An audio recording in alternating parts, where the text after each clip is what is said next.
ఒకసారి చూడండి మన మందారాలని ఈరోజు. ఇది ఉదయం పూట అండి. ఉదయం ఎంత అయింది, 10-10:30 అవుతుంది టైము. ఎండ మాత్రం విపరీతంగా వస్తుంది. అయితే అసలు ఈ సంవత్సరం ఇప్పుడు మార్చిలోనే ఇంత ఎండలు ఉన్నాయంటే ఇంకా రేపు అసలు ఏప్రిల్ మేలో ఎంత ఎండలు ఉంటాయో అర్థం కావట్లేదు. మన మొక్కలు ఎండలకు తట్టుకోవడం కూడా కొంచెం కష్టమేనండి ఈ సంవత్సరం. అంటే ఏ సంవత్సరానికి ఆ సంవత్సరం ఎక్కువైపోతున్నాయి ఎండలు. Hi, hello, welcome to my channel Telugu home gardening. ఈరోజు వీడియో ఏంటంటే, మనకి మందారాలు ఎక్కువ పూయాలన్నా, ఈ ఎండల నుంచి తట్టుకోవాలన్నా కూడా మనం అసలు ఏం ఫుడ్ ఇవ్వాలి వీటికనేది ఈరోజు వీడియో అండి. ముందు అసలు మన మందారాలు ఒకసారి చూడండి. చెట్లు ఆకులు కనిపించకుండా వచ్చేసినాయండి మొగ్గలైతే. కొన్ని ఏమో మొత్తం ప్రూనింగ్ చేసా, కొన్ని ఏమో రీపాట్ చేసిన. అసలు అప్పటి నుంచి అసలు హైబ్రిడ్ చెట్లు కూడా ఎంత హెల్దీ ఉన్నాయో చూడండి ఒకసారి, ఎన్ని మొగ్గలు వచ్చినాయో. కాకపోతే ఈరోజు ఫ్లవరింగ్ లేదండి. అన్నీ ఒకరోజు వస్తున్నాయి, ఒకరోజు ఫ్లవరింగ్ ఉండదు. అందుకని చెప్పేసి ఈరోజు ఉన్న వాటి వరకు చూపిద్దామని చెప్పేసి వీడియో తీస్తున్నా. ఇది అయితే వైట్ చెట్టుకు కూడా అసలు ఎన్ని మొగ్గలు వచ్చేసినాయోనండి. అసలు దీన్ని కూడా ప్రూనింగ్ చేసాం మొత్తం. ఇదేమో రెక్క మందారం, ఇది ముద్ద మందారం, దాని అమ్మడిది రెక్క మందారం. అన్నీగా మందారాలండి. మొత్తం ఒక 10-15 రకాలైతే ఉన్నాయి ఈ లైన్లో. సో అసలు చెట్టు చూడండి ఒకసారి. మనము మందు ఇది పెస్ట్ ఈ సమ్మర్లో బాగా వచ్చేది ఏంటంటే, ఈ కాండానికి పట్టేసిద్దండి. మొగ్గలకి కాండానికి తెల్లంగా ఇంతలా ఉండలుగా పట్టేసినప్పుడు ఏం చేయాలంటే, మనం ముందు ఫస్ట్ బాగా వాటర్ స్ప్రే చేయాలండి. ఎండాకాలం వచ్చిందంటేనే ముందు మందారాలకు వచ్చే రోగమే అది. అసలు ఎండలకి రోగాలు అన్నీ ఎక్కువేనండి. అసలు ఈ మందారాలకనే కాదు, బూడిద రోగం కానీ, ముడత రోగం కానీ ఏదైనా ఎండలకే ఎక్కువ వస్తుంది. వర్షాకాలం ఏ రోగము రాదు. అయితే మనం ఇప్పుడు మనకి పెస్ట్ వచ్చింది అన్నప్పుడు బాగా ముందు వాటర్ స్ప్రే చేయాలి.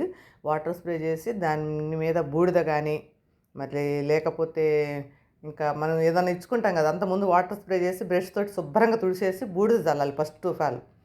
బూడిద చల్లాక అప్పుడు ఇంకా తగ్గకపోతే నీమ్ ఆయిల్ అని అయ్యని స్ప్రే చేసుకొని ముందు బూడిదకే కంట్రోల్ అయిద్దండి. తెల్ల పెయిన్ అయితే మాత్రం, అదే ఇట్లా ఉండలుగా పట్టేదాన్ని ఏమంటారు, తెల్ల పెయినే అంటారా అది తట్టుకోవాలంటే కూడా ముందు భూమిలో కూడా బలం ఉండాలండి చెట్టుకి. అందుట్లో సమ్మర్ కదా ఇప్పుడు, ఇక సమ్మర్కి మొక్కలు తట్టుకోవాలంటే కొంచెం బలంగా ఉంటేనే ఈ ఎండను తట్టుకోగలుగుతాయి. వీక్గా ఉన్నాయి అనుకోండి, చెట్టు కూడా చచ్చిపోతుంది ఈ ఎండను తట్టుకోలేక. మనం చాలా చూస్తూనే ఉన్నాం కదా, ఎండాకాలం వచ్చేసరికి వీక్ అయిపోయి మొక్కలు కూడా చచ్చిపోతాయి. అసలు దూరంగా నుంచి ఒక్కసారి చూడండి మన మొక్కలు, మన మందారాలు అయితే ఎంత బాగున్నాయో అసలు. మా విజయ ఇప్పుడే కొంచెం లైట్గా వాటర్ పట్టేసింది. ఇదిగోండి, ఇది మిర్చి మందారం అంటారు. దీనికి కూడా అంతే ఫుల్గా మొగ్గలు వచ్చేసినాయి. ఇది ఆ లైన్లో లేదు, పక్కన ఉన్నది, ఇది ఎదురుగా ఉన్నది, ఇది ఎల్లో. దీనికి కూడా ఇంకా ఫ్లవరింగ్ అయితే లేదు కానీ అన్నీ మొగ్గలతో వచ్చేసిందండి. ఇది కూడా చూడండి. అసలు మందారాలు ఎండాకాలం వస్తే బాగా వస్తాయి. కాకపోతే ఇప్పుడు ఈ మార్చి నెల వరకు ఉంటాయి. ఏప్రిల్ మేలో ఎండలు ఎక్కువయ్యేసరికి రోగం వచ్చేస్తుంది. ఇంకా మనం వాటిని కూడా నీడ కింద సేవ్ చేసుకుంటే మంచిగా ఉంటాయి కొంచెం. లేకపోతే మాత్రం కొంచెం రోగాలు తెల్లదే పట్టేసిద్ది బాగా. ఇదిగోండి, ఇవి అయితే అన్నీ నాటి బిస్కెట్ కలర్. ఇదిగోండి, వీటికి బలం లేనప్పుడేనండి ఆ రోగం కూడా వచ్చేది. తెల్ల రోగం కూడా ఎక్కువ వచ్చిందంటే దాని కింద భూమిలో బలం లేదని. భూమిలో బలం లేనప్పుడు ఎరువు మట్టి కలిపన్నా పోసుకోవాలండి, ఏం చేత కాకపోతే. లేకపోతే రకరకాలవి ఉన్నాయి కదా, నేను చూపిస్తానే ఉన్నా కదా చాలాసార్లు, చాలా రకాలుగా తక్కువ రేటుతో వచ్చాయి మనకు అన్నీ. తీసుకొచ్చుకొని అన్నీ ఓపికతోటి చేసుకోవాలి. చేసుకున్నప్పుడు ఏమవుతుందంటే మన కుండీలు బరువు ఎక్కకుండా ఉంటాయి, మనం ఫ్లవరింగ్ కూడా బాగుంటుంది, అన్ని రకాల పోషకాలు అందుతాయి. ఇదిగోండి, ఇదైతే బోన్వీల్ అండి, కొంచెమే బోన్వీలు.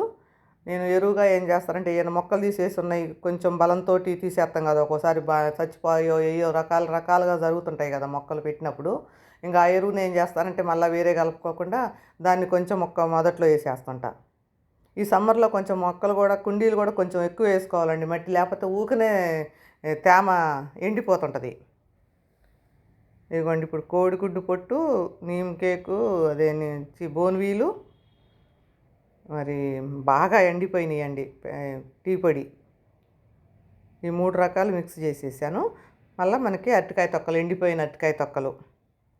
నీమ్ కేకు కొంచెం వేయలేదండి నేను, ఇది వేసా కాబట్టి శిలీంద్ర నాశనం వేసా. శిలీంద్ర నాశనం ఎందుకంటే ఈ సమ్మర్లో వేయాలండి, ఎందుకంటే మనము ఆకులు చెట్లు కప్పేయటానికి ఏదో ఒక ఆకులు వేసేస్తుంటాం కదా, వేసినప్పుడు అడుగు భాగంలో ఎయ్యో ఒకటి జారుతాయి, చీమలు జారుతాయి ఎక్కువ శాతం, చెదలు లాంటిది అన్ని పురుగులు పాడు జారుతుంటాయి, చెదల పురుగులు లాంటివి. వాటి కోసం మనం శిలీంద్రనాశిని వేసుకుంటే మనకి మొక్కలు కొంచెం సేఫ్గా ఉంటాయి. కొంచెం బలమైన ఫుడ్ పెడితే మొక్క ఎండకి కూడా తట్టుకోగలిగిద్ది. నాకైతే నుండి అసలు ఏం కనిపించట్లేదు. మీ దగ్గర ఏది ఉంటే అది వేసుకోండి. సమ్మర్లో మొక్కలు బతకాలంటే మాత్రం బలంగానే ఉంచుకోవాలండి. మొక్కల్ని ఏదో ఒకటి కొంచెం వాటర్ పోస్తే మాత్రం బతకవు. కాకపోతే వాటర్ స్ప్రే చేయాలి, చెట్టు మీద చేయాలి. వాటర్ స్ప్రే చేస్తేనే ఆ తెల్ల పెయిన్ అనేది రాకుండా ఉంటుంది తొందరగా. అసలు వీడియో ఏం కనిపించట్లేదు నాకు ఎండకి. ఇదిగోండి అన్నీ కలిపి పెట్టేసా కదా, వేసేసాక ఇంకా దాని మీద అరటికాయ తొక్కలు వేసేసి దానిపైన మనం ఏదైనా ఆకులు వేసామనుకోండి, ఇంకా అదే సన్నగా మనం వాటర్ చేసినప్పుడు సన్నగా రిలీజ్ అవుతుంది అనమాట. మన మొక్కకి అన్ని పోషకాలు అందుతాయి అప్పుడు. మేము ఎరువు అయితే మన ఈ మధ్య వేసానండి, ఎందుకంటే ఒక కుండీలు కొన్ని ఖాళీ చేసిన కుండీలు ఆ బలంగా ఉన్నాయి అనుకున్న మట్టి దీంట్లో పోసేసా కొంచెం కొంచెం. ఇప్పుడు ఇది వేస్తున్నా. ఇంకా చాలు, లిక్విడ్ ఇచ్చేస్తాం కాబట్టి మనకి సమ్మర్ నుంచి కాపాడుకోవచ్చు మన మొక్కల్ని.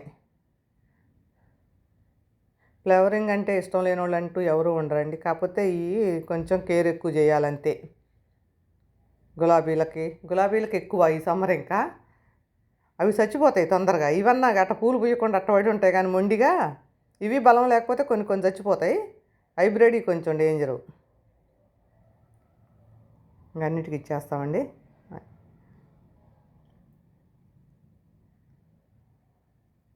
ఇదిగోండి చుట్టూ అన్నీ దీంట్లో కాస్మోస్ మల్స్ని నేను అట్లే వదిలేశానండి. సమ్మరేగా మనకి పైన మొక్కకి వాటర్ పోసామంటే ప్రొటెక్షన్ లాగా ఉంటుంది. సమ్మర్లో కొంచెం గట్టిగిచ్చుకుంటేనే మొక్కలు బలంగా ఉంటాయి. Thank you for watching.